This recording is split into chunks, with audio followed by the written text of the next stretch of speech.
ஒரு குரு, இளம் சீடர்கள் எதிரில் உட்காந்துருக்கிறாங்க. குரு பாடம் நடத்திக்கிட்டு இருக்கிறார். சீடர்களுக்கு ஒரு ஆசை, அதாவது ஒரு முக்கியமான மந்திரத்தை நம்ம குருநாதர்கிட்ட இருந்து கற்றுக்கணும் அப்படிங்கிறது அவங்க ஆசை. அது என்ன மந்திரம்னா, இறந்தவரை உயிர்ப்பிக்கக்கூடிய புனித மந்திரம், அதாவது செத்தவங்களுக்கு மீண்டும் உயிர் உண்டாக்குகிற மந்திரம். குருவே, தயவு பண்ணி அந்த மந்திரத்தை எங்களுக்கு உபதேசிக்கணும் அப்படின்னு கேட்டாங்க. அது ரொம்ப ஆபத்தானது, அது என்னத்துக்கு உங்களுக்கு வேண்டாமேன்னாராம் குரு. எங்களுடைய நம்பிக்கை உறுதிப்படுறதுக்காகத்தான் கேட்குறோம், வேற ஒன்றும் இல்லை அப்படின்னு நாங்களாம் சீடர்கள். பக்குவப்படாத அறிவுங்கிறது ரொம்ப ஆபத்தானது அப்படின்னாராம் குரு. இது சீடர்களுக்கு புரியல. அது எப்படிங்க பக்குவப்படாத அறிவு ஆபத்தானதுன்னு சொல்றீங்க, அப்படின்னா என்ன அப்படின்னு கேட்டிருக்காங்க சீடர்கள். குரு அதுக்கு விளக்கம் கொடுத்தாராம். அந்த மந்திரத்தை எப்போ பயன்படுத்தணுங்கிறது முக்கியம். அதை அறியக்கூடிய ஞானம் ஏற்படுகிற வரைக்கும் அதை தெரிஞ்சுக்காம இருக்கிறது தான் நல்லது, இல்லைன்னா ஆபத்துன்னாராம். ஆனால் அந்த சீடர்கள் அதை கேட்குற மாதிரி இல்லை, ரொம்ப பிடிவாதம் பண்ண ஆரம்பிச்சுட்டாங்க. சரி வாங்க சொல்கிறேன்னார் குரு. எல்லாரும் வந்தாங்க. அந்த புனித மந்திரத்தை அவங்களுக்கு ரகசியமாக உபதேசம் பண்ணார். உபதேசம் பண்ணிவிட்டு அவங்களுக்கு எச்சரிக்கையும் கொடுத்தார். இந்த மந்திரத்தை நல்லா ஆராய்ச்சி பார்த்ததுக்கு அப்புறம் தான் உச்சரிக்கணும், அவசரப்பட்டு எதுவும் செஞ்சிடக்கூடாது அப்படின்னு ஒரு தடவைக்கு பல தடவை எச்சரிக்கை கொடுத்தார். சரின்னு சொல்லிவிட்டு அவங்கெல்லாம் மந்திரத்தை கற்றுக்கிட்டு எழுந்திரிச்சு போயிட்டாங்க. ஒரு நாள் அந்த சீடர்கள் எல்லாம் மணற்பாங்கான இடத்துல அப்படியே நடந்து போயிட்டு இருக்கிறாங்க. ஒரு பாலைவன பகுதி மாதிரி ஒரு இடம். அங்கே ஒரு இடத்துல எலும்புகள் குவியலாக கிடந்தது. உடனே இந்த சீடர்கள் முன்ன பின்ன யோசிக்காம, தியானமும் பண்ணாம, அந்த மந்திரத்தோட பயனை சோதிச்சு பார்க்கணும் அப்படின்னு நினச்சிக்கிட்டு அந்த மந்திரத்தை உச்சரிக்க ஆரம்பிச்சிட்டாங்க. அவ்வளவுதான். உடனே என்னாச்சு தெரியுமா, அந்த எலும்புகள் எல்லாம் ஓநாய்களாக மாறி அவங்கள துரத்த ஆரம்பிச்சுட்டுது. சீடர்கள் எல்லாம் தலைதெறிக்க ஓட ஆரம்பிச்சிட்டாங்க. ஓநாய்களும் விடலை, அவங்கள துரத்தி பிடிச்சி கடிச்சு கொதற ஆரம்பிச்சுட்டுது. அப்போதான் அந்த சீடர்களுக்கு குரு சொன்ன அறிவுரையோட அர்த்தம் புரிஞ்சுது. பக்குவப்படாத அறிவு ஆபத்தானது அப்படிங்கிறது. அதனால இதுலேருந்து நாம் தெரிஞ்சுக்க வேண்டியது என்னன்னா, நாம் நம்ம அறிவை வளர்த்துக்கிட்டா மட்டும் போதாது, அந்த அறிவை எப்போ எப்படி பயன்படுத்தணும் அப்படிங்கிற பக்குவமும் நமக்கு வரணும். அப்போ தான் வாழ்க்கை நல்லபடியாக அமையும், இல்லைன்னா இடைஞ்சல் தான். இந்த காலத்தில் சில சின்ன பிள்ளைங்களுக்கே அறிவு ரொம்ப பக்குவப்பட்டிருக்குங்கிறத உணர முடியுது. ஒரு சின்ன பையன் பள்ளிக்கூடத்தில் மார்க் லிஸ்ட் கொடுத்தாங்க, வாங்கிக்கிட்டு அவசரமாக வீட்டுக்கு ஓடினான். எதிரில் வந்த ஒருத்தர் கேட்டார், என்ன அவசரம், ஏன் இப்படி வேகமாக ஓடுறேன்னார். எங்கள் அம்மா கிட்ட அடி வாங்கணும், அதுக்காக தான் ஓடுறேன்னா. அடி வாங்கிறதுக்கா இவ்வளவு அவசரம்னார் அவர். அப்படி இல்லைங்க, நான் போகிறதுக்குள்ளே எங்கள் அப்பா வீட்டுக்கு வந்துட்டாருன்னா அவர்கிட்ட அடி வாங்க வேண்டியிருக்கும், அதை அவாய்ட் பண்ணுறதுக்காக இப்படி ஓடுறேன் அப்படின்னு நானும் அந்த பையன். இந்த உலகத்தில் எல்லாருக்கும் மகிழ்ச்சி தரக்கூடிய ஒரு பொருள் எது? இது ஒரு முக்கியமான கேள்வி. இந்த கேள்விக்கு பொருத்தமான ஒரு பதிலை உங்களால் சொல்ல முடியுமா? அதாவது கொஞ்சம் யோசித்து பார்த்தா பணம்னு சொல்லலாமா? இப்போ கையில் காசு இல்லாதவங்ககிட்ட ஒரு 10 ரூபாயை கொடுத்தா அது அவனுக்கு சந்தோஷத்தை கொடுக்கும். ஏற்கனவே வருமான வரி பிரச்சனையில் சிக்கி இருக்கிறவர்கிட்ட இன்னும் கொஞ்சம் பணம் இருந்தாங்கன்னு சொல்லி கொடுத்தோம்னா அது அவருக்கு சங்கடத்தை தான் கொடுக்கும். அதனால் அந்த கேள்விக்கு பணங்கிறது பொருத்தமான பதிலாக இருக்க முடியாது. கேள்வி என்னன்னா, இந்த உலகத்தில் எல்லாருக்கும் மகிழ்ச்சி தரக்கூடிய ஒரு பொருள் எது? சரி, இனிப்புன்னு சொல்லலாமா? ஏன்னா எல்லாருக்கும் இனிக்க தானே செய்யும். அதுலேயும் ஒரு சிக்கல் இருக்குது. சர்க்கரை வியாதிக்காரங்களுக்கு அது என்ன சந்தோஷத்தையா கொடுக்கும்? ஆக எல்லாருக்கும் வேறுபாடு எதுவும் இல்லாமல் மகிழ்ச்சியை கொடுக்கக்கூடியது வேற ஏதோ ஒன்று இருக்குது. அது என்னன்னு கண்டுபிடிக்கணும். அதுதான் இன்றைக்கி தகவல். இப்போ அதை கண்டுபிடிக்கணும்னா இந்த கதையை கேட்கணும். அது என்ன கதைன்னா, ஒரு ஊரில் ஒரு ராஜா இருந்தார். அவருக்கும் இதே சந்தேகம் வந்துட்டுது. அதாவது எல்லாருக்கும் இன்பம் தரக்கூடிய பொருள் எது அப்படின்னு. இதுக்கு பதில் தெரிஞ்சுக்கிறதுக்கு ஆசைப்பட்டார். சரி, அதுக்கு என்ன செய்யலாம்னு யோசனை பண்ணார். நாட்டு மக்களுக்கு பகிரங்கமாக ஒரு அறிவிப்பு கொடுத்தார். நம்ம நாட்டு மக்கள் இன்பம் தரக்கூடிய பொருள் எதுன்னு நினைக்கிறாங்களோ அதை கொண்டுகிட்டு அரண்மனையில் உள்ள கண்காட்சி மண்டபத்தில் வைக்கலாம். அப்படி அவங்க வைக்கிற பொருள்களில் எது எல்லாருக்கும் இன்பம் தரக்கூடியதாக இருக்குமோ அதை வச்சவருக்கு 1000 பொற்காசுகள் பரிசு அப்படின்னு அறிவிப்பு கொடுத்துட்டார். ஜனங்கள் இந்த அறிவிப்பை கேட்டாங்க. அதுக்கப்புறம் சும்மா இருப்பாங்களா? 1000 பொற்காசுன்னா சும்மாவா?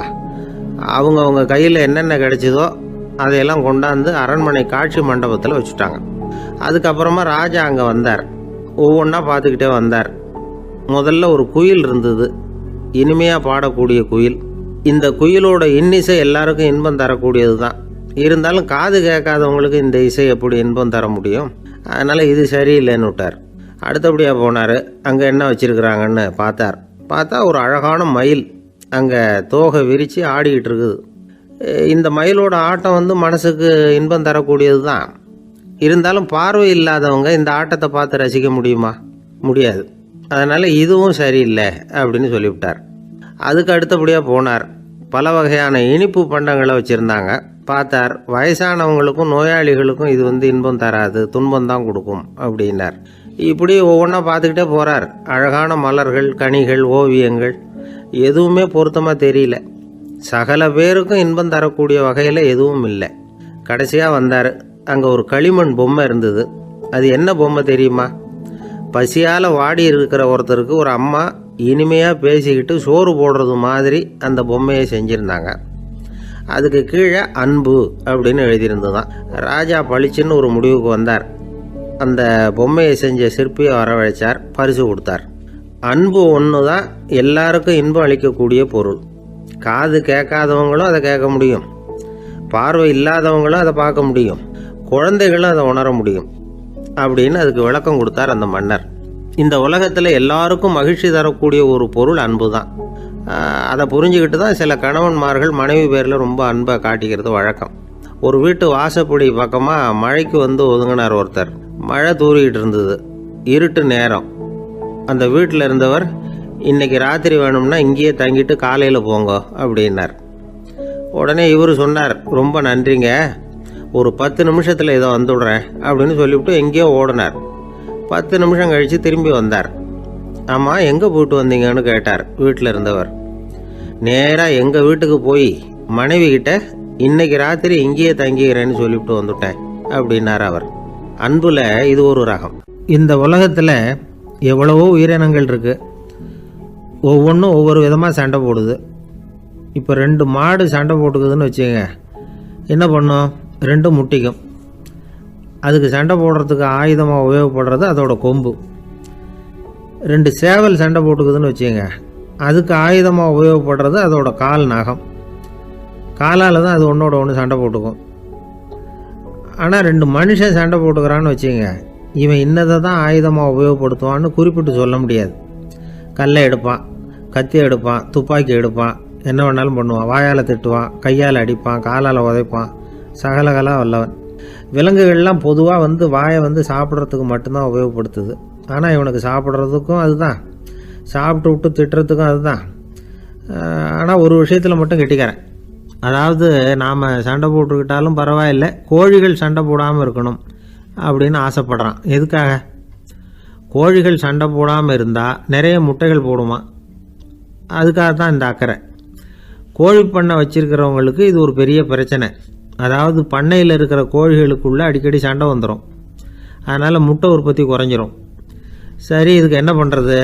பண்ணையில் போய் உட்காந்துக்கிட்டு தினமும் பஞ்சாயத்து பேசிகிட்டு இருக்க முடியுமா? அமெரிக்காவில் கோழி பண்ணை வச்சிருக்கிற ஒருத்தர் இதை பற்றி யோசனை பண்ணி பார்த்தாராம். ஒரு வழியையும் கண்டுபிடிச்சிருக்கார். கோழிக்கெல்லாம் மூக்கு கண்ணாடி மாட்டி விட்டுட்டோம்னா அது சண்டை போடுற குணம் குறைஞ்சிரும், முட்டை அதிகமாகிடும். அந்த கண்ணாடியில் உள்ள லென்ஸு சிவப்பு நிறத்தில் இருக்கணும், அவ்வளவுதான் அப்படின்னு அவர் கண்டுபிடிச்சாராம். இது ஏற்கனவே நடைமுறையில் கண்டுபிடிக்கப்பட்ட ஒரு விஷயம். ஆனால் எல்லா கோழிக்கும் சிவப்பு மூக்கு கண்ணாடி எப்படி மாட்டி விடுறது? அப்படியே மாட்டி விட்டாலும் அது நழுவாமல் இருக்கணுமே. இப்போ நாமெல்லாம் நடு விரலால் மூக்கு கண்ணாடி நடுவில் தொட்டு அப்படி ஸ்டைலாக சரி பண்ணிக்கிறோம். அது மாதிரி கோழி எப்படி சரி பண்ணிக்கும்? இதுதான் பிரச்சனை. இதுக்கு அவர் என்ன வழி கண்டுபிடிச்சாருன்னா, கோழிக்கெல்லாம் மூக்கு கண்ணாடிக்கு பதிலாக விழியொட்டு வில்லைகள், கான்டாக்ட் லென்ஸ், அதை பொருத்தி விட்டா என்ன அப்படின்னு யோசனை பண்ணார். அதே மாதிரி பண்ணார். அதே மாதிரி செஞ்சு பார்த்தார், வெற்றி. அதுக்கப்புறம் கோழியெல்லாம் சண்டை போட்டுக்கலையாம், சமாதான பிரியர்கள் ஆகிட்டு தான். கோழிகளுக்கு இயல்பாகவே சண்டை போடுற குணம் உண்டு. ஆனால் அதோட கண்ணுக்கு பார்க்குற பொருள்லாம் ரோஜா நிறத்துலையோ அல்லது இன்னும் சொல்ல போனால் அழுத்தமான சிவப்பு நிறத்துலையோ தெரிஞ்சதுன்னா சண்டை போடுற குணம் குறைஞ்சிருதான். அந்த சமயத்தில் அது அதிகமாகவும் முட்டையிட ஆரம்பிச்சுடுதான். அதே நேரத்தில் இறை எடுக்கிறத கூட குறைச்சிக்குதான். இது ஏன் இப்படி பண்ணுதுங்கிறது விஞ்ஞானிகளுக்கு இன்னமும் புரியலையா. எப்படியோ அமெரிக்க கோழிகள்லாம் கான்டாக்ட் லென்ஸ் பொருத்திக்க ஆரம்பித்தாச்சு. கோழி கழுத்தை பிடிச்சிக்கிட்டு ஒரு சில வினாடிகளில் அதை பொருத்தி போடுறாங்களாம். கோழியோட ஆயுள் பூரா அது அப்படியே இருக்குமா. பண்ணையில் முட்டை உற்பத்தி குறைஞ்சா இது மாதிரி விஞ்ஞானபூர்வமாக பரிகாரம் தேடுறது தான் நல்லது. நமக்கு வேண்டியப்பட்ட ஒருத்தர் அவர் ஒரு கோழி பண்ணை வச்சுருந்தார். அந்த பண்ணையில் பாதி கோழி திடீர்னு செத்து போச்சு. உடனே ஒரு கால்நடை மருத்துவர்கிட்ட போக வேண்டியது தானே. அங்கே போகல. உள்ளூரில் மந்திரம் பண்ணிகிட்டு இருந்த ஒரு சாமியார்கிட்ட போனார். அவர் காலில் விழுந்தார். சாமி, என் பண்ணையில் பாதி கோழி செத்து போட்டுதுன்னார். சாமியார் யோசனை பண்ணார். சரி, பண்ணையில் வாசப்படி கிழக்கு பக்கமாக வச்சுருக்கியா மேற்கு பக்கமாக வச்சுருக்கியான்னு கேட்டார். கிழக்கு பக்கமாக இருக்குன்னார் அவர். அதுதான் தப்பு, மேற்கு பக்கமாக அதை மாற்று சரியாக போடும்னாராம். அதே போல் இவர் போய் மாற்றிவிட்டார். அப்பவும் பாதி செத்து போச்சு. மறுபடியும் சொன்னார், சாமி மறுபடியும் பாதி கோழி செத்து போட்டுதேன்னார். சரி, கூரை எப்படி போட்டிருக்க, ஓடு போட்டிருக்கியா இல்லை கீத்து போட்டிருக்கியான்னார். ஓடு போட்டிருக்கேன்னாராம் அவர்.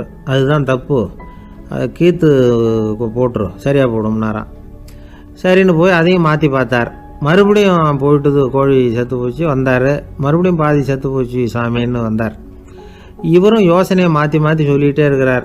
இப்படி அவரும் மாற்றி மாற்றி பார்த்தார். 6வது தடவையாக அவரை தேடிட்டு வந்தார். அந்த சமயத்தில் இவர் ரொம்ப தீவிரமாக யோசனை பண்ணி பார்த்துட்டு, அது சரிப்பா, நீயே என்கிட்ட சளைக்காமல் வந்துக்கிட்டு இருக்கிற, நானும் யோசனை சொல்லிகிட்டு இருக்கேன். இப்போவும் உங்ககிட்ட சொல்கிறதுக்கு என்கிட்ட யோசனை நிறையா இருக்குது. ஆனால் சோதிக்கிறதுக்கு உங்ககிட்ட கோழி இல்லையே, என்ன பண்ணுறது அப்படின்னாராம். இவர் போய்கிட்டு இருந்தார். அவர் தோளில் ஒரு பெரிய துணி மூட்டை, அதை சுமந்துக்கிட்டு கடத்தெருவை நோக்கி அவர் போய்கிட்டு இருக்கிறார். வழியில் அவரை சந்தித்தார் உமர். அவர் கேட்டார், கலீஃபா அவர்களே, எங்கே புறப்பட்டுட்டீங்க அப்படின்னு கேட்டார். கலீஃபான்னா ஆட்சித்தலைவர்னு அர்த்தம். இதுக்கு அவர் சொன்னார், நான் துணி வணிகம் செய்கிறவன், அதனால் துணி வியாபாரம் செய்கிறதுக்காக போயிட்டுருக்கிறேன்னார். நீங்கள் இப்போ இந்த நாட்டுக்கு ஆட்சித்தலைவர், ஆட்சி பொறுப்பில் இருக்கிறீங்க. நீங்கள் வியாபாரம் செய்ய போட்டால் அரசு பணிகளை செய்கிறது யார் அப்படின்னு கேட்டார் அவர். நான் அரசு பணிகளை மட்டுமே செஞ்சுக்கிட்டு இருந்தா என் குடும்பத்தை காப்பாற்றுறது யார் அப்படின்னு கேட்டார் அவர். இப்படி கேட்டவர் யார் தெரியுமா? அவர் தான் அபூபக்கர், இறை தூதர் முகமது அவர்களுக்கு பிறகு கலீஃபாவாக தேர்ந்தெடுக்கப்பட்டவர். அப்போலாம் ஆட்சி தலைவர்களுக்கு சம்பளம்னு எதுவும் கிடையாது. இந்த பிரச்சனையை எப்படி தீர்க்கிறதுன்னு யோசனை பண்ணார் உமர். அபு உபைதா அவர்கள்கிட்ட அழைச்சிட்டு போனார். அவர் யாருன்னா, அவர் தான் பொது நிதி கருவூலத்தின் பொறுப்பாளர். அவர்கிட்ட பிரச்சனையை சொன்னார். இது மாதிரி ஆட்சி தலைவருக்கு பொது நிதியிலிருந்து ஊதியம் அளிக்க முடியுமான்னு கேட்டார். பொது நிதி விதிகளின்படி அதுக்கு சாத்தியம் இல்லைன்னு சொல்லிவிட்டார் அவர். சரி, வேற ஏதாவது வழி இருக்குதான்னு கேட்டார் உமர். அபு உபைதா கொஞ்சம் யோசனை பண்ணி பார்த்தார். அப்புறமா சொன்னார், மக்காவிலிருந்து மதீனாவுக்கு குடிபெயர்ந்து வந்த அகதிகளுக்கு நிதி உதவி அளிக்கிறதுக்கு விதிகளில் இடம் இருக்கு. அப்படி பார்த்தா அபூபக்கரும் அகதி தானே, அதனால எல்லா அகதிகளுக்கும் கொடுக்கறது மாதிரியே அவருக்கும் ஒரு தொகை அளிக்கலாம்னார். கலீஃபா அபூபக்கருக்கு இந்த அகதி உதவி தொகையைத்தான் கொடுத்துட்டு வந்தாங்களாம். குடும்ப செலவுக்கு அது போதுமானதா இல்லை. இருந்தாலும் கலீஃபாங்கிறதுக்காக மற்ற அகதிகளை விட அதிகமாக தொகையை பெற அவர் விரும்பல. மார்பு பக்கம் கிழிஞ்சிருந்த ஒரு மேலாடையை தான் அவர் அணிஞ்சிருந்தார். அவருடைய துணைவியார் அஸ்மா, அவங்க ஒரு நாள் தேன் அருந்த ஆசையாக இருக்குன்னாங்களாம். நமக்கு கிடைக்கிற ஊதியம் குடும்ப செலவுக்கே போதுமானதா இல்லையே, இந்த நிலையில் தேன் வாங்கிறதுக்கு காசுக்கு நான் எங்கே போவேன்ருக்கார் அவர். கொஞ்ச நாள் கழித்து அவங்க ஒரு தொகையை அவர்கிட்ட கொடுத்து தேன் வாங்கிட்டு வர சொன்னாங்களாம். இவருக்கு ஆச்சரியம், ஏது இந்த பணம்னு கேட்டிருக்காரு. நீங்கள் தினமும் குடும்ப செலவுக்காக கொடுத்துக்கிட்டு வந்த பணத்தில் கொஞ்சம் கொஞ்சமாக மிச்சப்படுத்தி வச்சேன்னாங்களாம். அபூபக்கர் அந்த பணத்தை எடுத்துக்கிட்டு நேராக பொது நிதி கருவூல பொறுப்பாளர்கிட்ட போனார். இந்த பணத்தை பொது நிதியில் சேர்த்துருங்க, இது அதிகப்படியாக எனக்கு தரப்பட்டு வந்த ஊதியம், அடுத்த மாதத்துலேருந்து இந்த தொகையை குறைச்சிங்கன்னு வேற சொல்லிவிட்டாராம். பசியை தணிக்க தேவையான அளவு உணவு, ஒரு ஜோடி உடை, இதை தவிர கூடுதலாக மக்கள் பொது நிதியிலிருந்து வாங்கிக்கிறதுக்கு என் குடும்பத்தாருக்கு உரிமை இல்லை அப்படின்னு சொல்லி கண்டிப்பாக சொல்லிவிட்டாராம். அவர் வாங்கிட்டு வந்த அந்த குறைந்த ஊதியம் கூட அவர் மனசை உறுத்திக்கிட்டே இருந்தது. கடைசி நேரம் அவர் தம்முடைய மகள் ஆயிஷா அவர்களை அழைச்சார். மகளே, இதுவரைக்கும் பொது நிதியிலிருந்து நான் வாங்கிட்டு வந்த தொகை என்னுடைய இதயத்தில் பாரமாக அழுத்திக்கிட்டு இருக்கு. என் தோட்டத்தை விற்று அதில் வர்ற பணத்திலிருந்து நான் இதுவரைக்கும் வாங்கிட்டு வந்த ஊதிய தொகையை கணக்கு போட்டு பொது நிதியில் சேர்த்துடு அப்படின்னாராம். பதவி ஏற்கிறதுக்கு முன்னாடி தன்கிட்ட இருந்ததை விட இப்போ கூடுதலாக என்ன சொத்து இருக்குன்னு பார்த்துருக்கார். ஒரு ஒட்டகம், ஒரு கோப்பை, ஒரு பணியாள். இதையும் அடுத்தபடியாக கலீஃபாவா வர்றவர்கிட்ட ஒப்படைச்சிருங்க அப்படின்னு விட்டாராம். அதே மாதிரி அடுத்து வந்த உமர்கிட்ட ஒப்படைச்சாங்க. அப்போ உமர் சொன்னாராம், அபூபக்கரே, இந்த முன்மாதிரியால் உங்களுக்கு பிறகு இந்த ஆட்சி பொறுப்பை ஏற்கிறவர்களை பெரும் நெருக்கடிக்கு ஆளாகி விட்டீங்க அப்படின்னு சொல்லி ரொம்ப கண் கலங்கினாராம். கடைசியாக அபூபக்கர் தன்னுடைய குடும்பத்தாருக்கு விட்டு சென்ற சொத்து ஒரு படுக்கை விரிப்பு, ஒரு போர்வை, அவ்வளவுதான். இது சிந்திக்க வேண்டிய ஒரு செய்தி. ஒரு ஊரில் ஒரு மன்னர் இருந்தாராம். அமைச்சர் அவர்கிட்ட சொன்னாராம், மன்னா, நம்ம ராஜ்யத்தில் இனிமே லஞ்ச ஊழலே இருக்காதுன்னாராம். ஆஹா, அப்படின்னா ஊழல் பேர் வழிகளையெல்லாம் நாடு கடத்தியாச்சா அப்படின்னு கேட்டிருக்காரு மன்னர். இதுக்கு அவர், அப்படி இல்லைங்க, இனிமே கொடுக்கறதுக்கு ஜனங்கள்கிட்ட பணமே இல்லை அப்படின்னாராம். ஒரு நண்பர் இருக்கார். எப்போ பார்த்தாலும் கையில் ஒரு புத்தகம் இருக்கும். புத்தகம் இல்லாமல் எங்கேயும் புறப்பட மாட்டார். எதுக்காக இப்படி எடுத்துகிட்டு போகிறீங்க அப்படின்னு கேட்டால், எனக்கு இது ஒரு நல்ல நண்பன் மாதிரி. இந்த காலத்தில் எங்கே போனாலும் காத்திருக்க வேண்டியிருக்கு. அது மாதிரி சமயத்தில் நான் நண்பன் கூட பேசிக்கிட்டு இருப்பேன் அப்படிம்பாரான். ஒருத்தர் ஒரு பெரிய அரச பதவியில் இருந்தார். அவர் பதவியிலேருந்து இறங்க வேண்டிய சூழ்நிலை. அரசு கொடுத்துருந்த வீட்டை விட்டுட்டு வெளியில் வர்றார். வரும்பொழுது 2 கையிலையும் 2 பெட்டியை எடுத்துகிட்டு வந்தாராம். சார், உங்களுடைய உடைமைகள் அப்படின்னு கேட்குறாங்க அங்கே இருந்த ஊழியர்கள். இவர் தன்னுடைய கையில் இருக்கிற பெட்டியை காட்டி, இதுதான் என்னுடைய சொத்து அப்படின்னாராம். ஒரு பெட்டியில் அவருடைய உடைகள், இன்னொரு பெட்டியில் அவர் விரும்பி படிக்கிற புத்தகங்கள், அவ்வளவுதான். இதுதான் இருந்துதான். புத்தகம் படிக்கிறது மனசுக்கு நல்லதுங்கிறது நமக்கு தெரியும். புத்தக வாசிப்பு உடம்புக்கும் நல்லதுங்கிறாங்க. அது நமக்கு ஆச்சரியமாக தான் இருக்குது. ஒரு நபர் ஒரு வருஷத்தில் சராசரியாக 2000 பக்கங்களை படிச்சிருக்கணுமா, யுனெஸ்கோ பரிந்துரை. ஆனால் நம்ம நாட்டில் நாம் சராசரியாக படிக்கிறது 32 பக்கங்கள், அவ்வளவுதான். இவ்வளவுக்கு நம்ம நாட்டில் 6000க்கும் மேற்பட்ட நாளேடுகள், 2000க்கும் மேற்பட்ட இதழ்கள், மலர்கள், இவ்வளவு இருந்தும் சரியாக வரல. இந்த உலகத்தில் முதல் நூலகம் எங்கே எப்போ ஆரம்பமாச்சு தெரியுமா? கிமு 2500ஆம் ஆண்டில் அது ஆரம்பமாயிருக்குது. பாபிலோனியாவில் அமில் அணு அப்படிங்கிற அரசன் தான் நூலகத்தை உருவாக்கி இருக்கிறான். அப்போல்லாம் தாள் கிடையாது, களிமண் தான். களிமண் பலகைகளில் எழுதி அது தொகுத்து அப்படியே நூலாக்கி அதை நூலகத்தில் வச்சுருப்பாங்களாம். அரசருடைய நூலகத்தில் 1000க்கும் மேற்பட்ட நூல்கள் இருந்ததாக வரலாற்று குறிப்பு இருக்குது. அது மட்டும் இல்லை, அந்த நூலகத்தில் பொருள் வாரியாக, அதாவது சப்ஜெக்ட் வாரியாக புத்தகங்களை வகைப்படுத்தி வச்சுருந்தாங்களாம். அதில் மிச்சம் இருந்த ஒரு 25 களிமண் பலகை புத்தகங்கள் இன்றைக்கும் பிரிட்டிஷ் அருங்காட்சியகத்தில் இருக்குதான். அச்சு, தாள் இதெல்லாம் ஏற்பட்டதுக்கு அப்புறம் அமைக்கப்பட்டது தான் பிரான்சில் இருக்கக்கூடிய பாரிஸ் நூலகம். 1480 பிரெஞ்சு மன்னர் 11ஆம் லூயி இந்த நூலகத்தை அமைச்சாராம். ஆனால் அப்போல்லாம் அரசர்கள் மட்டும்தான் நூலகத்தை பயன்படுத்த முடியுமா. அதுக்கப்புறம் 17ஆம் நூற்றாண்டில் இந்த முறை மாறி பொதுமக்கள் அங்கே போகலாம், படிக்கலாம் அப்படிங்கிற நிலைமை வந்துதான். போட்லியன் நூலகம் அப்படின்னு அதுக்கு பேர், பாரிஸ் நகரத்தில் இருக்குது. அங்கே தான் நூல்களின் பட்டியல் தயாரிப்பு பணி ஆரம்பமாச்சு. கல்வி வளர்ச்சியையும் நூலகத்தையும் இணைச்சவர் நெப்போலியன் போனபார்ட். முன்பணம் செலுத்தி புத்தகத்தை படிக்கிற முறையையும் அவர் தான் கொண்டுகிட்டு வந்தாராம். மக்கள்கிட்ட வசூலிக்கிற வரியின் ஒரு பகுதியை நூலகத்துக்கு பயன்படுத்தினவரும் அவர் தானா. நெப்போலியன் நூலகத்தில் உலகத்தில் உள்ள எல்லா மொழி நூல்களும் இருக்குதான். அங்கே ஒரு தமிழ் நூலும் இருந்திருக்குது. அது என்னென்னா கம்பராமாயணம். சோவியத் யூனியனுக்கு படையெடுத்து போனப்போ அங்கேருந்து லட்சக்கணக்கான புத்தகங்களை இந்த பனிச்சறுக்கு வாகனங்கள் இருக்குல்ல, அதில் கொண்டுகிட்டு வந்ததாக வரலாறு.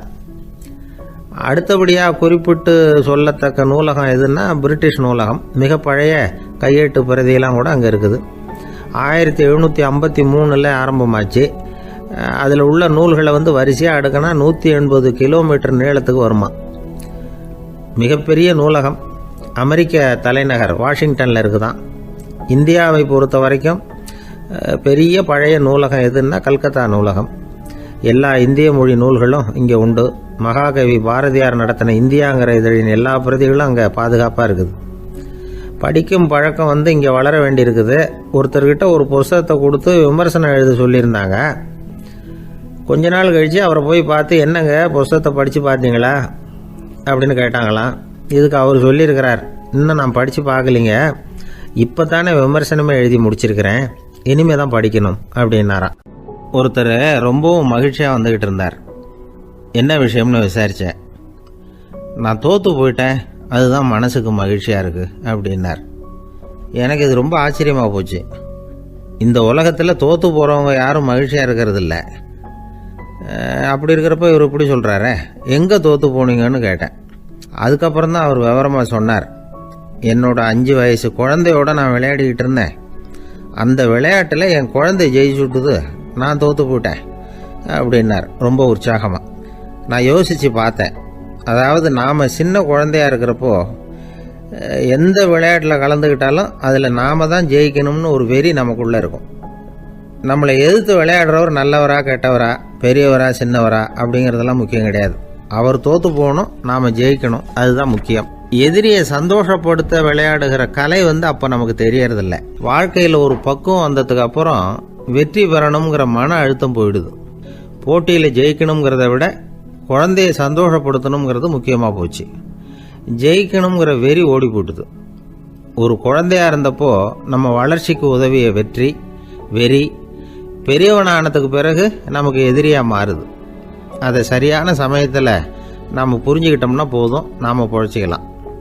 ஒவ்வொரு மனுஷனுமே வாழ்க்கையோட அடுத்த கட்ட வளர்ச்சியில் அடி எடுத்து வைக்கிற நேரத்தில் தன்கிட்ட இருந்து ஏதோ ஒரு குணத்தை அல்லது தன் குணம் இருந்த ஏதோ ஒரு உறவை நாம் இழக்கத்தான் வேண்டியிருக்குது. ஒரு கட்டம் வரைக்கும் உதவியாக இருந்த குணம் அடுத்த கட்டத்துக்கு தடையாக கூட மாறிடலாம். இந்த பரிமாண மாற்றத்துக்கு உள்ளாகிற ஒவ்வொருத்தரும் பிரத்யட்சமாக இதை உணர்றாங்க. ஆனால் பல பேர் எப்படின்னா பழசை திறந்துட்டு புதிய கொள்கைகளை உருவாக்கிக்கிறதுக்கு இஷ்டம் இல்லாமல் இருந்துடுறாங்க, அல்லது அப்படி செய்ய முடியாமல் தவிக்கிறாங்க.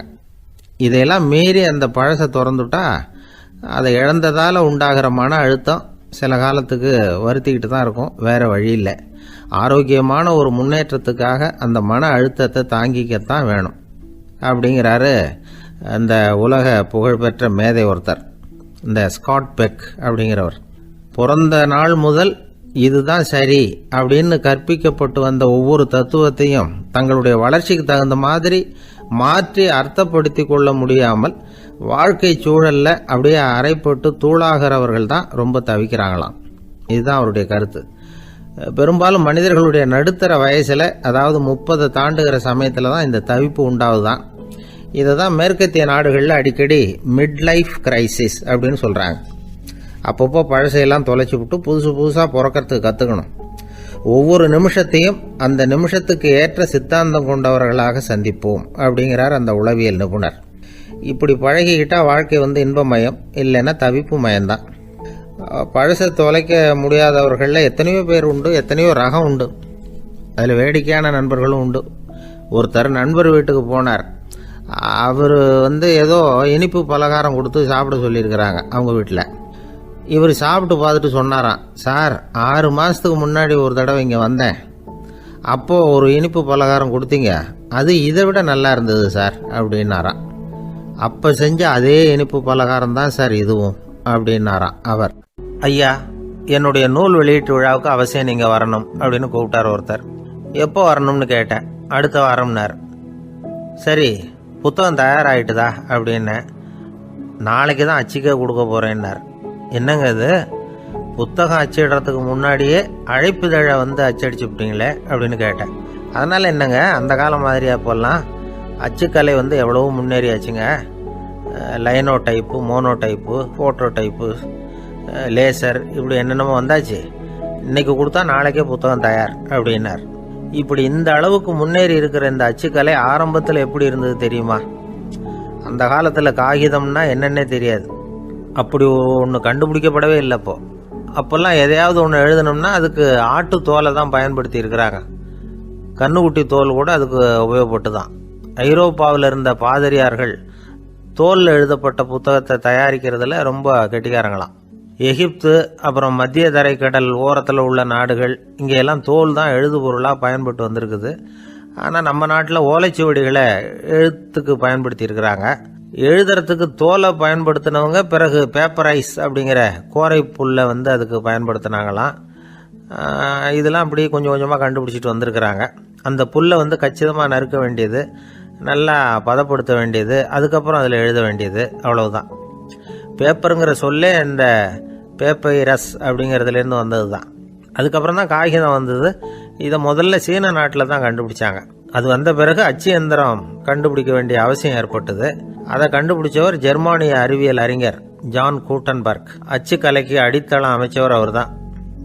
ஜெர்மனியில் மெயின்ஸ் அப்படிங்கிற ஊரில் 1399 பிறந்தார். அவரோட மாமன் ஒருத்தர் உலோக வேலையில் வல்லவர். அவர்கிட்ட அந்த வேலையை கற்றுக்கிட்டார்.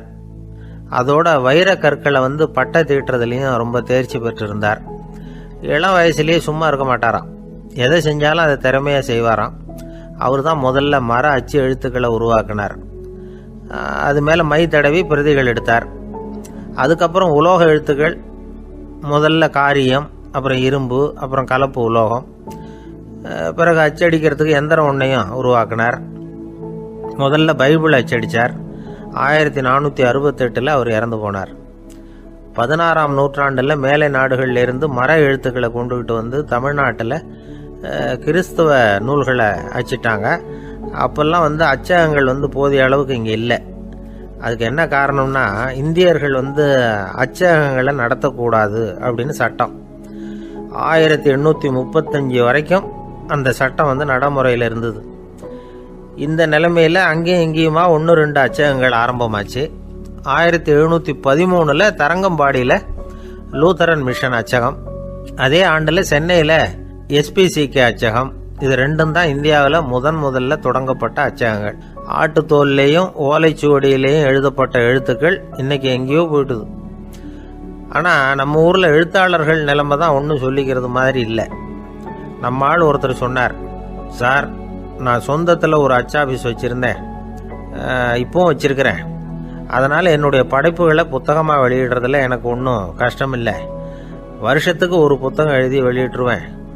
15 வருஷமாக இலக்கிய உலகத்துக்கு இப்படி சேவை செஞ்சுக்கிட்டு வர்றேன்.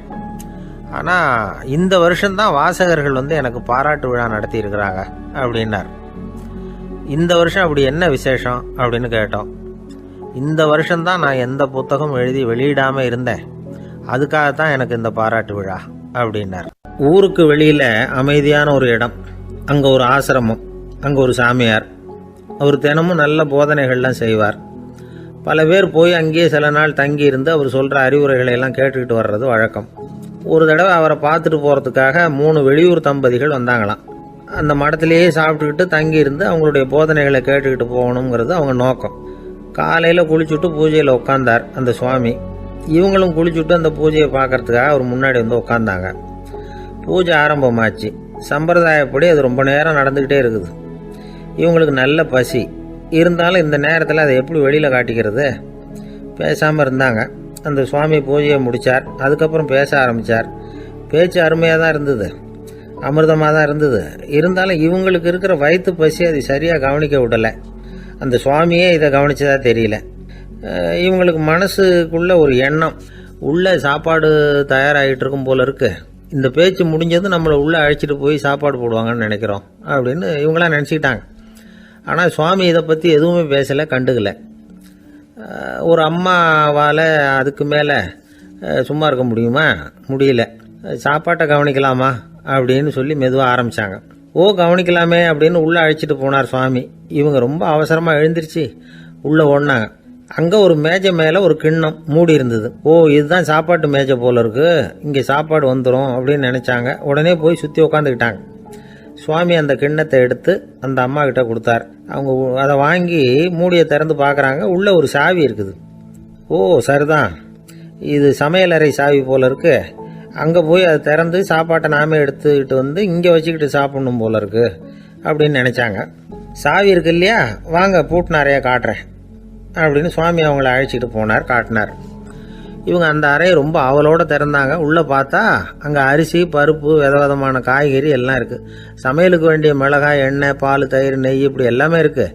அடுப்பு, விறகு, நெருப்பு போட்டி அது கூட அங்கே இருக்குது. சாப்பாடு தயாராக இருக்கும்னு நினச்சிக்கிட்டு போனால் இப்படி இருக்குதே அப்படின்னு சொல்லி அதை பார்த்ததும் ரொம்ப சோர்ந்து போட்டாங்க அவங்க. சுவாமி, என்ன இது சாப்பாடு இல்லையா அப்படின்னாங்க. அதுதான் சாப்பாட்டுக்கு வேண்டிய எல்லாம் இங்கே இருக்குதே, அடுப்பு மூட்டி நீங்கள் தான் அவங்கவுங்க ருசிக்கு தகுந்த மாதிரி சமைச்சிக்கணும். இந்த சன்னியாசிக்கு எப்படி சமைக்க தெரியும் அப்படின்னு கேட்டார் சுவாமி. சாப்பாடு தயாராக இருக்கும்னு நாங்கள் எதிர்பார்த்தோம் அப்படின்னாங்க. நீங்கள் இப்படி சொல்லுவீங்கன்னு நானும் எதிர்பார்த்தேன். இது வரைக்கும் நான் எவ்வளவோ தத்துவம்லாம் எடுத்து சொன்னேன். எல்லாத்தையும் விட இதுதான் அனுபவபூர்வமான தத்துவம். ஆண்டவன் வந்து நமக்கு நல்ல மனசை கொடுத்துருக்குறான், நல்ல வாய்ப்புகளையும் தந்திருக்கிறான், அதையெல்லாம் பயன்படுத்திக்கக்கூடிய மூளையையும் சிந்தனையையும் கொடுத்துருக்குறான். அதனால் அடுப்பை தான் நீங்கள் மூட்டணும், அடுப்பு வந்து நீங்கள் தான் மூட்டணும், உங்களுக்கு உகந்ததை நீங்கள் தான் சமைச்சு ருசித்து அனுபவிக்கணும். ஆண்டவனே அதை செஞ்சுக்கிட்டு இருக்க மாட்டான் அப்படின்னாரான் அந்த சுவாமி. நம்முடைய வாழ்க்கையில் பல நல்ல பலன்களை பெறறதுக்கு நாம தான் முயற்சி பண்ணணும். அதுக்குரிய சூழ்நிலையை தான் ஆண்டவன் கொடுப்பானே தவிர அதை விளக்கறதுக்காக தான் அந்த சுவாமி அப்படி செஞ்சு காட்டியிருக்கிறார். இது ஒரு பெரியவர் இப்படி ஒரு விளக்கம் கொடுத்தார். அதுக்கப்புறம் அந்த 3 தம்பதிகளும் தெளிவடைஞ்சுட்டாங்களாம். நாம் தெளிவடைகிறது எப்போங்கிறது தான் தெரியல அப்படின்னு பல பேர் இதை கேட்டுட்டு சொல்லிட்டு இருக்கிறாங்க. இந்த கதையை நம்முடைய நண்பர் ஒருத்தர்கிட்ட சொன்னேன். அந்த நண்பர் ரொம்ப சந்தோஷப்பட்டார். நீங்கள் சொல்கிறது கரெக்டு சார், ஆனால் நான் அதை விட ஒரு படி மேலே சார். எனக்கெல்லாம் அரிசி பருப்பு இருக்கிற ரூம் எதுன்னு கையை காட்டிட்டா போதும், உடனே கிண்ணத்துலேருந்து சாவியை எடுத்து கொடுக்கணுங்கிற அவசியம்லாம் இல்லை எனக்கு. அப்புறம் எப்படி ரூமை திறந்துருவீங்க அப்படின்னு கேட்டேன். பூட்டை உடைச்சி திறந்துருவேன், அதுதான் எனக்கு பழக்கம் அப்படிங்கிறார். ஒரு காலத்தில் பிரஷ்யா அப்படின்னு ஒரு தேசம் இருந்தது. இப்போ ஜெர்மனி இருக்குல்ல, இதோட பெரும்பகுதி ஒரு காலத்தில் பிரஷ்யாங்கிற பேரில் இருந்தது. அப்போ அதுக்கு அரசராக இருந்தவர் மகா ஃப்ரெடரிக், அதாவது ஃப்ரெடரிக் தி கிரேட் அப்படின்னு சொல்லுவாங்க. அந்த ராஜாவுக்கு ஒரு சந்தேகம். நாம் பல வகையான வரிகளை விதித்து வசூல் பண்ணுறோம், அப்படி பண்ணி வருமானம் குறைஞ்சிக்கிட்டே போகுதே, இதுக்கு என்ன காரணமாக இருக்கும்? இதுதான் அவருக்கு ஏற்பட்ட சந்தேகம். ஒரு சமயம் அந்த அரசர் தம்முடைய அமைச்சர்களையும் பிரபுக்களையும் தளபதிகளையும் கூப்பிட்டு ஒரு விருந்து வச்சார். விருந்து முடிஞ்சதும் அவங்கள பார்த்து இந்த சந்தேகத்தை கேட்டார். வரிகள் அதிகமாக விதித்து வருமானம் குறையறதுக்கு என்ன காரணம் அப்படின்னு கேட்டார். பல பேருக்கு இதுக்கு சரியாக பதில் சொல்ல தெரியல. அனுபவசாலியான ஒரு தளபதி எழுந்திருச்சார். அரசே, அது எப்படிங்கிறத இப்போ உங்களுக்கு காட்டுறேன்னார். உடனே ஒரு பெரிய பனிக்கட்டி ஒன்றை தன்னுடைய கையில் எடுத்தார். அதை அப்படியும் எப்படியும் திருப்பி பார்த்தார். அப்புறம் அடுத்தவர்கிட்ட கொடுத்தார். அவரும் அதை அப்படியும் எப்படியும் திருப்பி பார்த்துட்டு அடுத்தபடியாக இருந்தவர்கிட்ட கொடுத்தார். இப்படியே இதை ஒவ்வொருத்தராக பார்த்துட்டு ஒவ்வொரு கையாக மாறி கடைசியில் மன்னர் கைக்கு போய் சேர்ந்தது. மன்னர் கைக்கு அந்த பனிக்கட்டி போய் சேர்ந்தப்போ அது கொஞ்சம் கொஞ்சமாக உருகி ஒரு பட்டாணி கடலை சைஸுக்கு ஆயிட்டுது. மன்னர் யோசனை பண்ணார், வரி அதிகமாக போட்டாலும் வந்து சேர்றது குறைவாக இருக்கிறதுக்கு என்ன காரணம் அப்படிங்கிறது அவருக்கு புரிஞ்சு போச்சு. காலம்தான் மாறிட்டு இருக்கே தவிர இந்த கையூட்டு வாங்குற பழக்கம் மாறினதாக தெரியல. இன்னொரு ராஜா இருந்தார். அவர் தன்னுடைய ராஜாங்கத்தில் லஞ்ச ஊழலே சுத்தமாக இருக்கக்கூடாது அப்படின்னு நினச்சார். அவர்கிட்ட பல்வேறு துறைகளுக்கும் பொறுப்பாக இருந்த பல பேரும் ரொம்ப சுத்தமாகவும் நேர்மையாகவும் இருந்தாங்க. ஒரே ஒருத்தர் மட்டும் எல்லார்கிட்டையும் லஞ்சம் வாங்கிட்டே இருந்தார். அவரை வேறு வேறு துறைகளுக்கு மாற்றி பார்த்தாரு. அந்த ராஜா என்னென்னமோ பண்ணி பார்க்குறாரு. எந்த வேலையை கொடுத்தாலும் அதுலேயும் லஞ்சம் வாங்கிறதுக்கு ஒரு வழியை உண்டு பண்ணிக்குவார் அந்த ஆள். ராஜாவுக்கு இது ஒரு பெரிய தலைவலியாக போட்டுது. இவர் என்ன பண்ணுறது, இவருக்கு என்ன வேலையை கொடுக்கறது, கொஞ்சம் கூட லஞ்சம் வாங்கிறதுக்கு சான்ஸே இல்லாத ஒரு வேலையை கொடுக்கணும் அப்படின்னு திட்டம் போட்டார். ஒரு நாள் அவருக்கு அந்த உத்தரவும் போட்டுட்டார். அதாவது அவருக்கு என்ன வேலைன்னா, கடற்கரையில் தான் அவருக்கு ஆஃபீஸ், அங்கேயே இருந்துக்க வேண்டியது. தினமும் எத்தனை கடல் அலை கரையில் வந்து மோதுது அப்படிங்கிறத கணக்கெடுத்து ராஜாவுக்கு தெரிவிக்க வேண்டியது. இதுதான் அவருக்கு வேலை. பேசாமல் அலையை எண்ணிட்டு உட்காந்துருக்கிட்டோம், அப்போவாவது அவர் லஞ்சம் வாங்குகிற சந்தர்ப்பம் இல்லாமல் போயிடும் அவருக்கு அப்படின்னு நினச்சார் ராஜா. இந்த ஆள் கடற்கரைக்கு போய் டியூட்டியில் ஜாயின் பண்ணிட்டார். ஒரே மாதத்தில் அங்கே சொந்தமாக ஒரு பிரம்மாண்டமான மாளிகை கட்டி விட்டார். ராஜாவுக்கு இது பெரிய ஆச்சரியமாக போச்சு. அலையை என்ற வேலையில் அந்த ஆள் எப்படி பணம் சம்பாதிச்சார் அப்படின்னு விசாரித்து பார்த்தார் அக்கம் பக்கத்தில். அந்த ஆள் என்ன பண்ணியிருக்கிறாருன்னா, கடற்கரையில் போய் பொறுப்பை ஏற்றுக்கிட்ட உடனே அங்கே இருந்த மீனவர்கள்கிட்ட எல்லாம் இந்த கரையில் வந்து ஒரு நாளில் வந்து மோதுற அலைகள் எத்தனை அப்படின்னு கேட்டிருக்காரு. அது எப்படிங்க தெரியும்னு இருக்காங்க அவங்க. தினமும் அந்த எண்ணிக்கை தெரியணும். நம்ம ராஜாவுக்கு தினமும் அறிக்கை அனுப்பணும், டெய்லி ரிப்போர்ட்டு. தவறுனா நீங்கள் இந்த கடலில் போய் மீன் பிடிக்கிறதுக்கு ராஜாவோட அனுமதி கிடைக்காது அப்படின்ட்டுருக்காரு. உடனே மீனவர்களும் பயந்து போட்டாங்க. கடலுக்கு போகிறதுக்கு அனுமதி இல்லைன்னா பட்டினி கிடக்கிறது மாதிரி ஆகிடுமே. மெதுவாக அந்த ஆளுகிட்ட போனாங்க, காதோட காதாக சொன்னாங்க, ஐயா, எங்களால் வந்து கடல் அலையை வந்து எண்ண முடியாது. தினமும் எங்களால் முடிஞ்சதை உங்களுக்கு பணமாக கொடுத்துட்றோம். நீங்கள் தான் ராஜா கிட்ட சிபாரிசு பண்ணி நாங்கள் தொடர்ந்து மீன் பிடிக்கிறதுக்கு அனுமதி வாங்கி கொடுக்கணும் அப்படின்னு வேண்டிக்கிட்டாங்க. பணம் தினமும் வந்து சேர ஆரம்பிச்சுட்டுது. பதவியில் மற்ற பதவியோட இந்த பதவி எவ்வளவோ மேல் அப்படின்னு நினச்சிட்டான் அந்த ஆள். அது மட்டும் இல்லை, தயவு பண்ணி என்னை இந்த இடத்த விட்டு மாற்றி விடாதீங்க சார் அப்படின்னு வேற கேட்க ஆரம்பிச்சிட்டானா. கிபி 1078 வருஷம் மார்ச் மாதம் 19ஆம் தேதி திங்கட்கிழமை அதிகாலை நேரம் ஒரு குழந்தை பிறந்தது. எங்க தெரியுமா? காஸ்பியன் கடலுக்கு தெற்கே பாரசீக மொழி வழங்கிய தபரிஸ்தான் மாநிலத்துல ஜீலான்கிற புனித நகர், அதோட புறநகர் பகுதியில் உள்ள நீப்புங்கிற ஊர்ல தான் அந்த குழந்தை பிறந்தது. அந்த இடம் இப்போ ரஷ்யாவில் இருக்கு. அந்த குழந்தை யாருன்னு நினைக்கிறீங்க? அதுதான் முஹித்தீன் பெருமான், ஆன்மீக சாதனைகள் புரிந்த மகான் முஹித்தீன் ஆண்டகை. தன்னுடைய 18வது வயசுல உயர்கல்விக்காக ஜீலான் நகரத்தை விட்டு பகுதாத் நகரத்துக்கு புறப்பட்டு போறார். இளம் பிராயம் தானே, அதனால துணைக்கு ஒரு வர்த்தக கூட்டத்தோட சேர்ந்து போயிட்டு இருக்கிறார். ரொம்ப தூரம் போகணும். ஒவ்வொரு இடமா தங்கி தங்கி போயிட்டு இருக்கிறாங்க. ஒரு இடத்துல ஒரு கொள்ளை கூட்டம் பயங்கரமான ஆயுதங்களோட அவங்கள வழிமறிச்சுட்டுது. அந்த வர்த்தக கூட்டம் வச்சிருந்த பொருள்களை எல்லாம் அவங்க பறிச்சு விடுறாங்க. இவங்களும் பயந்துகிட்டு இருந்தது எல்லாத்தையும் அவங்க கிட்ட கொடுத்துடுறாங்க. முஹைத்தீன் ஆண்டகை மட்டும் இதையெல்லாம் பார்த்துக்கிட்டு தனியா ஒதுங்கி நிக்கிறார். ஒரு 18 வயசு பையன் மட்டும் இப்படி தனியா அநாத சிறுவன் மாதிரி நின்றுட்டு இருக்கிறத அந்த கொள்ளை கூட்டத்தில் இருந்த ஒருத்தன் பாக்குறான். கிட்ட நெருங்கி வர்றான். அலட்சியமாவும் கிண்டலாவும் உங்ககிட்ட ஏதாவது இருக்குதா அப்படின்னு கேக்குறான். இவங்கிட்ட என்ன இருக்க போகுது அப்படிங்கிற நம்பிக்கையில அவன் அப்படி கேக்குறான். உடனே இவரு இருக்குதே, என்கிட்ட 40 தீனார் இருக்கு அப்படிங்கிறார்.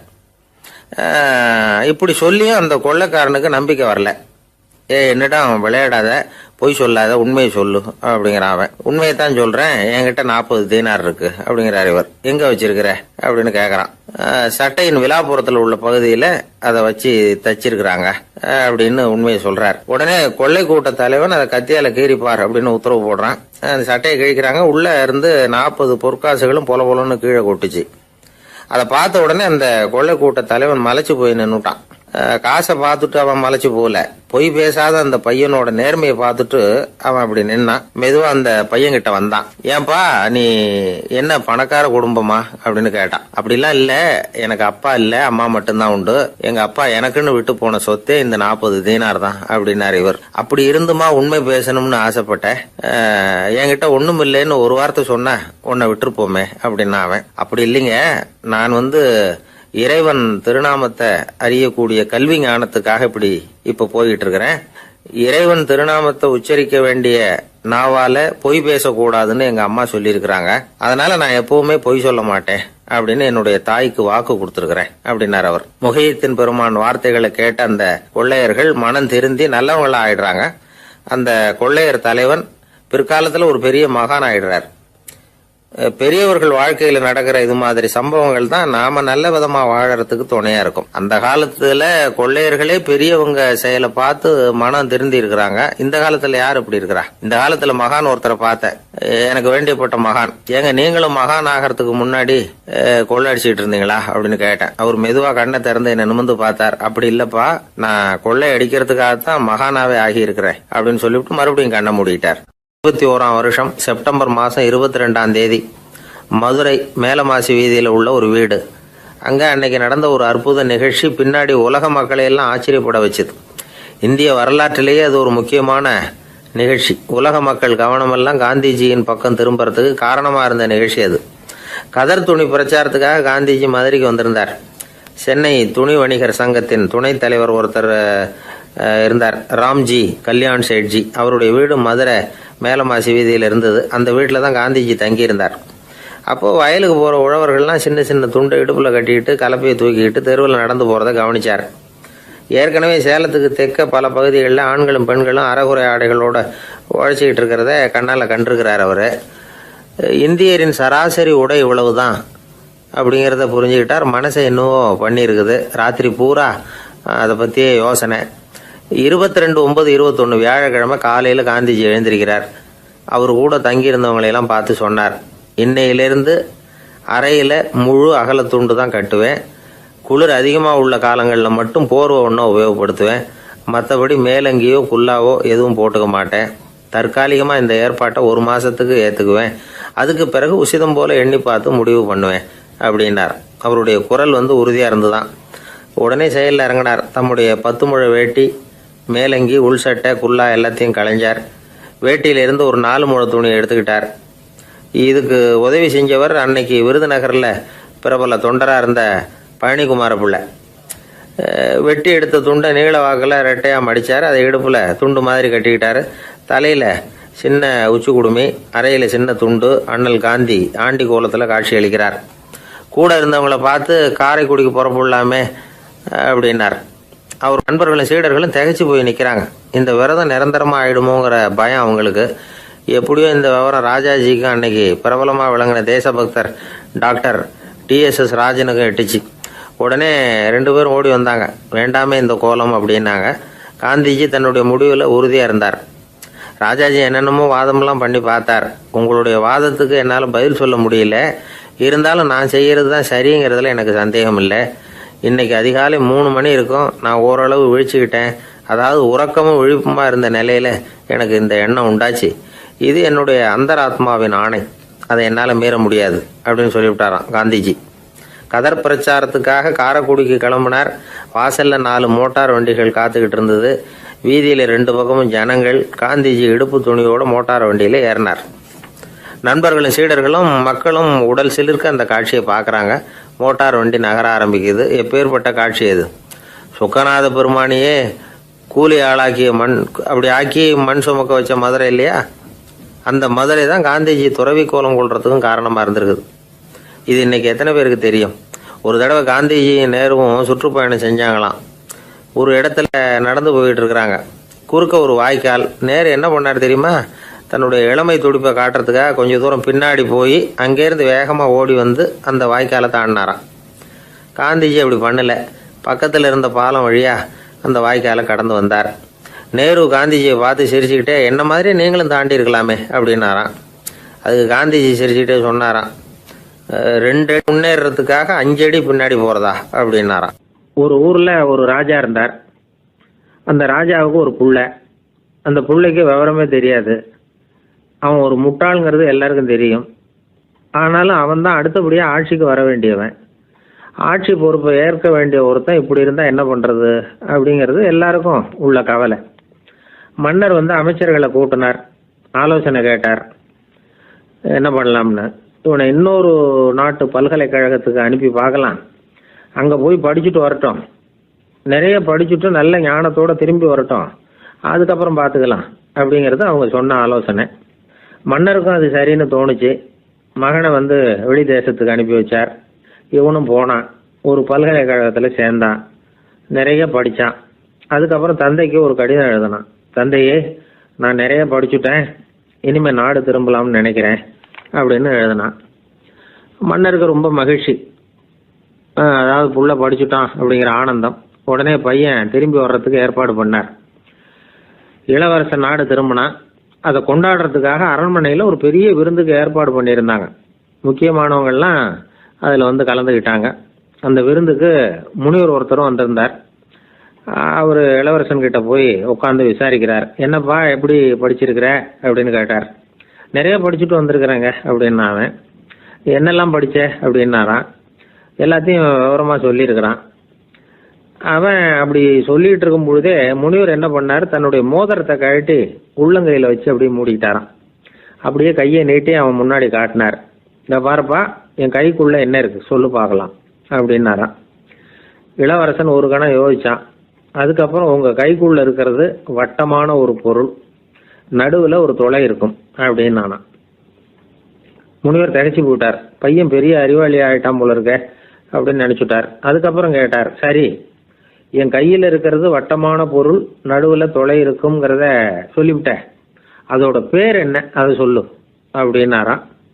இளவரசன் கொஞ்சம் யோசனை பண்ணியிருக்கான்.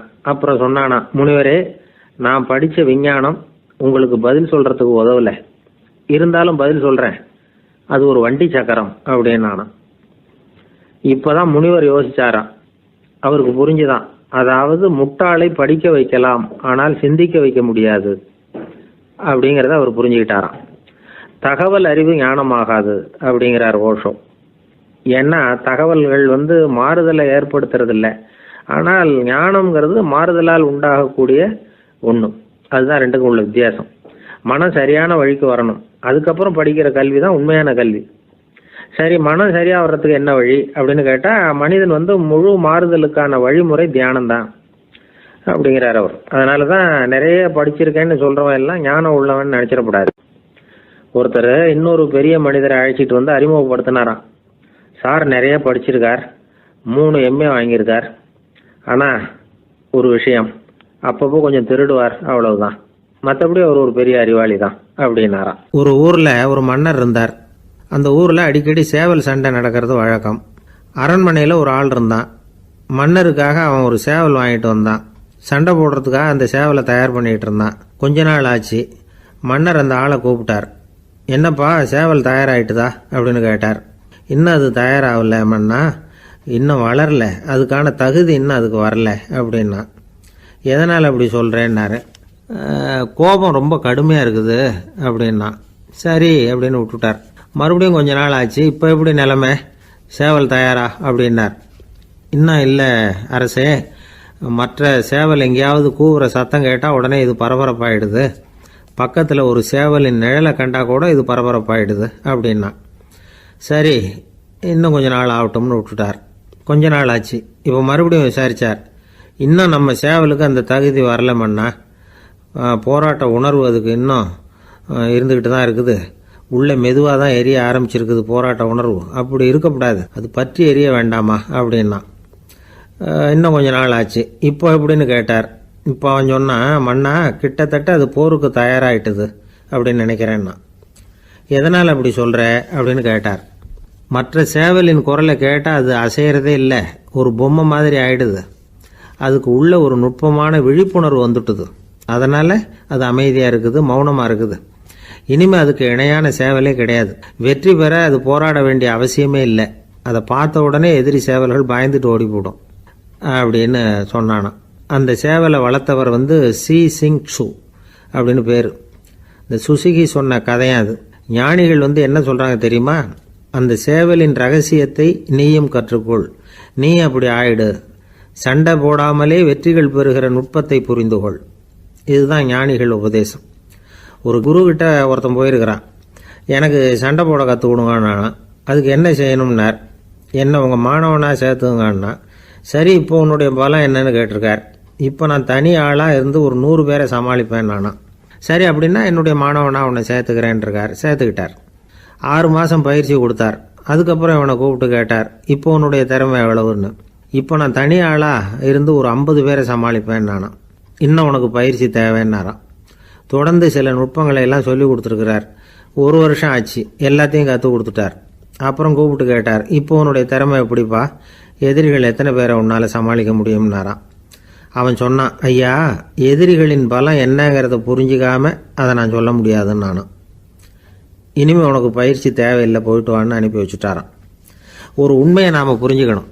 அதாவது அடிக்கிறதுக்கு நமக்கு துணிச்சல் தேவையில்லை, அடிக்காமல் இருக்கிறதுக்கு தான் துணிச்சல் தேவை. அடித்தா திருப்பி அடிக்கிறவன் மன உறுதி உள்ளவன் இல்லை, அடித்தா திருப்பி அடிக்காமல் இருக்கிறான் பாருங்க, அவன் தான் மன உறுதி உள்ளவன்.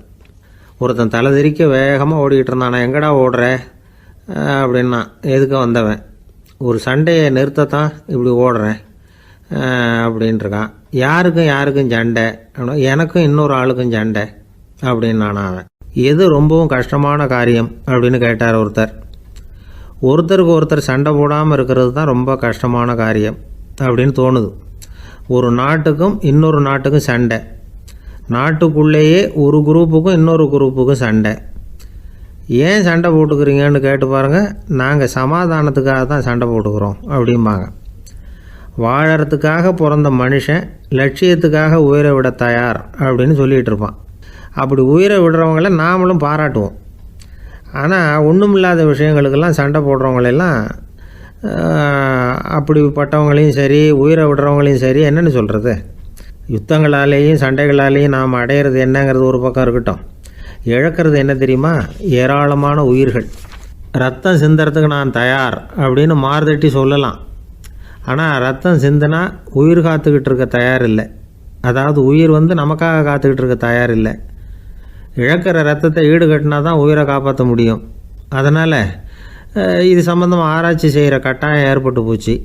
அதோட விளைவாக புதுசாக ஒன்றை கண்டுபிடிச்சிருக்கிறாங்க. அதுதான் செயற்கை இரத்த பொடி. இப்போ இந்த திடீர் சாம்பார் பொடி, திடீர் ரசப்பொடி, திடீர் காப்பி பொடி இப்படிலாம் சொல்கிறோம்ல, அது மாதிரி இது திடீர் இரத்த பொடி. இஸ்ரேல் ஒரு சின்ன நாடு, மக்கள் தொகை குறைச்சல், அதோட போர்கள் வேறு. அதனால் காயம்பட்டவங்களை காப்பாற்றியே தீர வேண்டிய கட்டாயம். காப்பாற்றணும்னா ரத்த இழப்பை தடுக்கணும். அப்படின்னா உடனடியாக புது ரத்தம் செலுத்தி ஆகணும். திடீர்னு ரத்தம் வேணும்னா எங்கே போகிறது? அதுவும் கிடைக்கிற ரத்தம் சேர்கிற குரூப்பாக இருக்கணும். ஒரு வேடிக்கை பார்த்தீங்களா, நான் வேறு குரூப்பு நீ வேறு குரூப்புன்னு இவன் சண்டை போடுறான். இதில் அடிபட்டவனுக்கு ரத்தம் கொடுக்க போனால் அதுலேயும் அது வேறு குரூப்பாக இருக்குது. அது ரத்தமும் வேறு வேறு குரூப்புன்னு சொல்லிகிட்டு இருக்குது. எந்த குரூப்பு ரத்தம் வேணும், அது உடனடியாக கிடைக்கலன்னா என்ன பண்ணுறது? இப்படிப்பட்ட கஷ்டம்லாம் நமக்கு வந்துடுது. இதுக்காக தான் விஞ்ஞானிகள் இந்த ரத்த பொடியை கண்டுபிடிச்சிருக்கிறாங்க. அதாவது ஒரு ஆள் அடிபட்டு போட்டான்னு வச்சுங்களேன், அவனுக்கு ரத்தம் கிடைக்கல, உடனே என்ன பண்ணலாம்? இந்த சுத்தப்படுத்தப்பட்ட தண்ணீரை கொஞ்சம் எடுத்துக்க வேண்டியது, அதில் இந்த ரத்த பொடியை கரைக்க வேண்டியது. இப்போ இந்த செயற்கை ரத்தம் வந்து தயாராகிட்டுது. இதை அந்த ஆள் உடம்புல ஏற்றி விட்டுற வேண்டியது.